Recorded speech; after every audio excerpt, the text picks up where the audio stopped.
नमाज पढ्दाखेरि सफलाई सिधा राख्नुको चौथो फाइदा यो हो कि यसबाट शैतान एकदमै विचलित हुन्छ, परेशान हुन्छ, सङ्कुचित हुन्छ।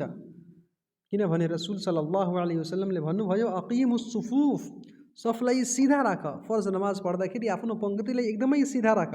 वहादु बैनल मनाकिब, र त्यसै गरी आफ्नो काँधालाई मिलाएर राम्रोसित उभिने प्रयास गर। वसुद्दुल खलल, र यदि कुनै खाली ठाउँ छ बिचमा भने त्यो खाली ठाउँलाई भर्ने प्रयास गर, भरिदेऊ।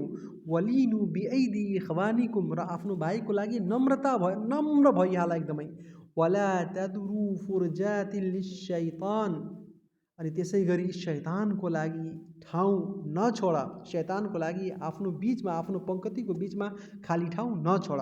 र यसको पाँचौँ फाइदा यो हो कि जुन व्यक्तिले सफलाई मिलाउँछ अल्लाहले त्यसलाई मिलाइदिन्छ।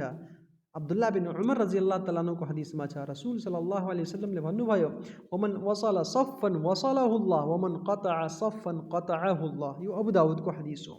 भन्नुभयो कि जुन व्यक्तिले सफलाई मिलाउँछ अल्लाहले त्यसलाई मिलाइदिन्छ, अर्थात् त्यो अल्लाहको दयाको पात्र हुन्छ, त्यो अल्लाहको नजिक हुन्छ, अल्लाहको निकटता र प्रसन्नता त्यसलाई प्राप्त हुन्छ।